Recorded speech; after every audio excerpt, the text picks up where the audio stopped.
রাজধানীর উত্তর গেটে আজ বিশ্বকাপ ফাইনাল খেলা উপভোগ করার ব্যবস্থা করা হচ্ছে। সরকারিভাবে এই বন্দোবস্তে উপস্থিত থাকার কথা রয়েছে খোদ মুখ্যমন্ত্রীর। আজ সংবাদ মাধ্যমে খবর জানালেন পুর নিগমের মেয়র বিধায়ক দীপক মজুমদার। দেখুন কি জানিয়েছেন মেয়র। আকাঙ্ক্ষিত বিশ্বকাপের আজকে ফাইনাল খেলা অনুষ্ঠিত হবে রাত 12:30টায়।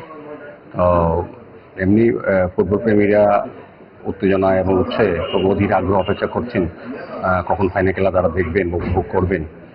সেটাকে সামনে রেখে আমাদের রাজ্যের ফুটবল প্রেমী বা শহরের ফুটবল প্রেমী যারা আছেন বা ক্রীড়া সংগঠক বা ক্রীড়াবিদ বা খেলোয়াড়রা যারা আছেন তাদেরকে এই খেলাটা উপভোগ করার জন্য, সুন্দরভাবে দেখার জন্য আমাদের আইসিএ দপ্তর, আমাদের জেলা প্রশাসন এবং আগরতলা পৌর নিগম আমরা আগরতলা নর্থ গেটে, উত্তর গেটে আমরা জায়ান্ট স্ক্রিনের মাধ্যমে খেলাটা দেখাবো।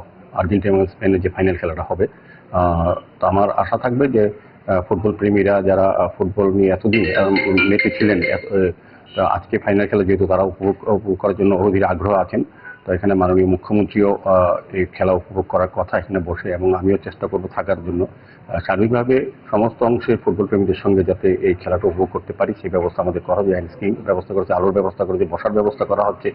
তো আমি সমস্ত ফুটবল প্রেমীকে যারা ফুটবলের সঙ্গে যুক্ত আছেন তারা সবাইকে আহ্বান রাখবো, অনুরোধ করব, এবং আমার প্রত্যাশা থাকবে যে আমরা এতদিন ধরে রাত জেগে খেলা দেখেছি, উপভোগ করেছি, আজকে ফাইনাল খেলাটা যাতে সবাইকে নিয়ে একসঙ্গে দেখতে পারি এবং এটার যেটা আনন্দ যাতে উপভোগ করতে পারি সবাই মিলে।